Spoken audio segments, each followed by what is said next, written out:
Hello friend, Trupti's किचनमध्ये तुम्हा सर्वांचं स्वागत आहे.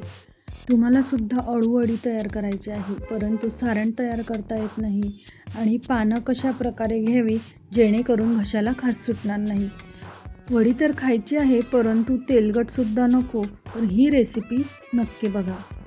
अगदी step by step me recipe तुमच्यासोबत शेअर केलेली आहे. तर सर्वात महत्त्वाची स्टेप म्हणजे पानं घेताना कशा प्रकारे घ्यायचे.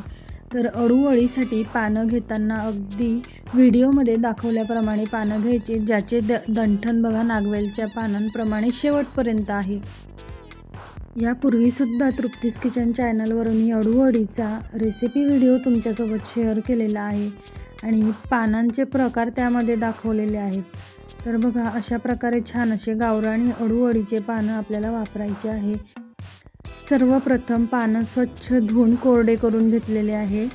अळूवडीचा रोल अगदी घट्ट तयार व्हावा म्हणून आपल्याला व्हिडिओमध्ये दाखवल्याप्रमाणे पानांच्या शिरा थोड्या लाटण्याने फिरवून घ्यायच्या, जेणेकरून पान छान मऊसर होतं आणि अगदी इझिली त्याचा रोल तयार होतो. अशा प्रकारे राहिलेल्या सर्व पानांवर लाटणं फिरवून पानाच्या शिरा मऊसर करून घ्यायच्या आहे. पानं बघा अगदी छान असे लवचिक झालेले आहेत. तर अळूच्या वड्यांसाठी पानं घेताना लहान मोठे असतील तर सर्वात मोठं पान आपल्याला बाहेरच्या साईडने ठेवायचं आणि वडीच्या आतमध्ये आपण लहान मोठे पानं भरून घेणार आहे. स्टेप 2, वडीसाठी लागत असणारे साहित्य: बेसन पीठ, बारीक रवा, तीळ, तिखट, हळद, चवीनुसार मीठ, चिंचेचा कोळ, 1 चमचाभर साखर आणि लिंबाचा रस. पीठ भिजवून घेण्यासाठी पाणी. आता इथे बेसन पीठ 5 कप घेतलेलं आहे. त्याचबरोबर 2 कप किंवा 1.5 कप बारीक रवा, 1 मोठा चमचा लाल मिरची पावडर, 1 चमचा हळद आणि चवीनुसार मीठ. त्याचबरोबर 1 ते 2 चमचे तीळसुद्धा वापरायचे आहे. तर यामध्ये आपण 1 मोठ्या लिंबाचा रस वापरणार आहे, जेणेकरून पानं घशाला खाजवणार नाही. तुमच्याकडे लिंबू नसेल तर त्याऐवजी तुम्ही सायट्रिक ॲसिड पाण्यामध्ये मिक्स करून वापरावं.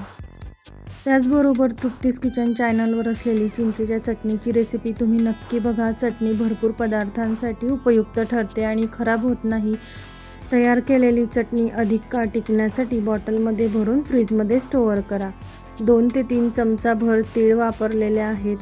तुमच्याकडे तीळ नसतील तर स्किप करू शकतात. इथे मी चिंचेची चटणी वापरलेली आहे आणि चटणी गोड होती. आता तुमच्याकडे जर चटणी नसेल तर त्याऐवजी तुम्ही चिंचा भिजत घालून ते पाणी वापरावं, परंतु सारण भिजवून घेतल्यानंतर त्यामध्ये 1 चमचाभर साखर मिसळून घ्या. वडीसाठी लागत असणारं सर्व साहित्य डिस्क्रिप्शन बॉक्समध्ये मी दिलेलं आहे.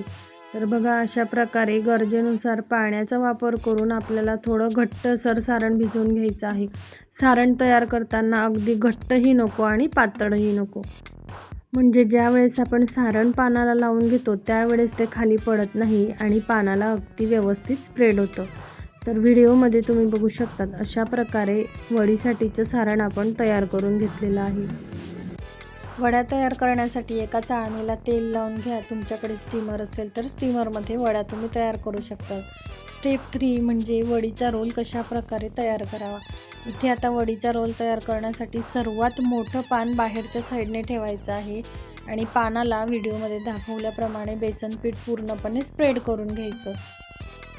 वडीसाठी अगदी छान असा 2 प्रकारे रोल तयार करून दाखवलेला आहे, जेणेकरून दोन्हीही पद्धतीने रोल अगदी छान असा घट्टसर बांधून होतो. मग अशी मी म्हटल्याप्रमाणे वडीसाठी पीठ लावून घेताना लहान पानं आतमध्ये भरून घ्यायची आहे. अशा प्रकारे आपण साधारणतः 4 ते 5 पानंसुद्धा वापरू शकतो. जितके पानं तुम्ही वापरलेले आहेत त्या प्रमाणामध्ये वडीचा छान असा गोल मोठा रोल तयार होतो. आता वडी बांधून घेताना बघा, त्याला थोडं थोडं करून बेसन पीठ लावून आपल्याला वडी अगदी घट्टसर बांधून घ्यायची आहे. ज्यावेळेस आपण वड्यांसाठी मोठा पान ठेवून घेतो त्यावेळेस त्याला खालच्या साईडने बेसन पीठ लावून घेत नाही, तर आतमधल्या भागाला बेसन पीठ लावून घेतो. तर आपण रोल तयार करून घेताना बघा, जी साईड पानाची ओपन आहे त्यालासुद्धा बेसन पीठ लावून घ्यायचं, म्हणजे पान वाफेमध्ये वाफून जातं आणि छान असं व्यवस्थित बेसन पिठामुळे बाइंडिंग त्याला येते आणि वडी तयार करून घेताना तेलामध्ये ती सुटत नाही. अशा प्रकारे एका पद्धतीने तुम्हाला मी वडीचा रोल तयार करून दाखवलेला आहे. आता पाणी उकडायला ठेवलेलं होतं, त्यामध्ये बेसन पीठ लावून घेतलेला रोल आपल्याला चाळणीमध्ये ठेवून घ्यायचा आहे आणि राहिलेल्या पानाला सुद्धा व्यवस्थित बाइंडिंगसाठी बेसन पीठ लावून घ्यायचं. बेसन पीठ तुम्ही बघू शकतात, अगदी घट्टही नाही आणि पातळही नाही. तयार करून घेतलेला वडीचा रोल तेल लावून घेतलेल्या चाळणीवर ठेवून घेणार आहे आणि राहिलेल्या पानाला सुद्धा छान बेसन पीठ पूर्णपणे लावून घेतलेलं आहे. तुम्ही व्हिडिओमध्ये बघू शकतात. आता दुसऱ्या पद्धतीने अळूच वडीचा रोल कशा प्रकारे करावा. वडीसाठी रोल तयार करून घेताना सर्वात मोठं पान बाजूला काढून घेतलेलं आहे आणि राहिलेले छोट्या पानांचे आपण अशा प्रकारे कात्रीच्या सहाय्याने वरचा भाग कापून घेतलेला आहे. पानाची वरची बाजू बघा, अगदी छान अशी स्ट्रेट झालेली आहे आणि राहिलेले पानं आपण या पानांच्या साईडला भरणार आहे. इथे सुद्धा वडीसाठी सर्वात मोठं पान घेतलेलं आहे आणि पानाला अगदी व्यवस्थित बेसन पीठ लावून घ्यायचं. पीठ अगदी जास्तही नको आणि कमीही नको. तर अशा प्रकारे पानांना बेसन पीठ लावून घेतल्यानंतर आपण कात्रीच्या सहाय्याने कापून घेतलेले पानं बेसन पीठ लावून घेतलेल्या मोठ्या पानाच्या आतमध्ये भरून घ्यायचे आहे. तर बघा, अशा प्रकारे छान असं पहिलं पानावर आपण दुसरं पान ठेवून घेतलं आणि राहिलेले छोटे छोटे जे तुकडे होते ते पानाच्या बाहेरच्या साईडने ठेवायचे, जेणेकरून रोल तयार करून घेताना तो पोकळ होत नाही आणि अगदी छान व्यवस्थित टाईट बांधला जातो. त्या पानांना सुद्धा थोडं थोडं बेसन पीठ लावून घ्यायचं.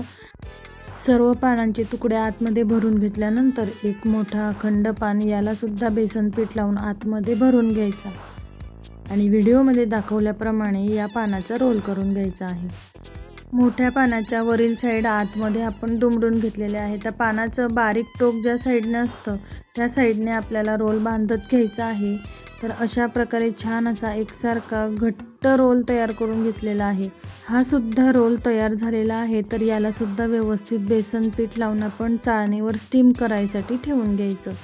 स्टेप 4, पाणीसुद्धा उकडलेलं आहे. तर 15 ते 20 मिनटासाठी अळूवडीसाठी तयार केलेले रोल स्टीम करून घ्यायचे. गॅसची फ्लेम मध्यम आचेवर ठेवून 15 ते 20 मिनटं रोल स्टीम करून घेतलेले आहेत आणि सुरीच्या सहाय्याने चेक करूया, बेसन पीठसुद्धा हाताला चिपकत नाही. तर सारण आणि वडी अगदी छान तयार झालेली आहे. वड्या तयार झाल्यानंतर कोमट असताना चाळणीच्या काढून घ्यायच्या आहे, जेणेकरून बेसन पीठ थोडं मऊ असतं. आता अशा प्रकारे आपल्याला हव्या असलेल्या आकारामध्ये वडीचे काप करून घ्यायचे. तयार केलेले अळूवडीचे रोल तुम्ही फ्रीजमध्ये एका हवाबंद डब्यामध्ये स्टोअर करू शकतात. 3 ते 4 दिवस किंवा 5 ते 6 दिवससुद्धा हे रोल खराब होत नाही. रोल तयार असले म्हणजे मुलांना भूक लागेल किंवा एखाद्या वेळेस डब्यासाठी आणि नाश्त्यासाठी सुद्धा तुम्ही पटकन रोल फ्राय करू शकतात. वाफेवरची अळूवडी तयार झालेली आहे. तर याची तुम्ही मसाली भाजीसुद्धा करू शकतात. स्टेप 5, सुरुवातीला मी म्हटल्याप्रमाणे वडी खायची आहे, परंतु तेलकट नको. तर अशा प्रकारे अगदी थोडं तेल टाकून तव्यावरती वड्या छान कुरकुरीत भाजून घ्यायच्या आहे. भाजलेली वडी गार झाल्यानंतर कुरकुरीत आणि खमंग होते आणि तळून खाणाऱ्यांसाठी सुद्धा अशी डीप फ्राय केलेली वडी अगदी खमंग आणि कुरकुरीत तयार होते. अगदी step by step me recipe तुमच्यासोबत शेअर केलेली आहे. रेसिपी आवडल्यास रेसिपीला लाईक करा, शेअर करा, कमेंट्स करायला अजिबात विसरू नका. हा व्हिडिओ पहिल्यांदा बघत असाल तर यूट्यूबला तृप्तीज किचन चॅनल सर्च करून सबस्क्राईब नक्की करा. चला तर मग तुम्हीसुद्धा रेसिपी नक्की ट्राय करून बघा आणि अशाच प्रकारच्या स्वादिष्ट चटपटीत खानदेशी रेसिपी बघण्यासाठी चॅनलवर नक्की भेट द्या. पुन्हा भेटूया अशाच प्रकारच्या स्वादिष्ट आणि नवनवीन रेसिपींसोबत.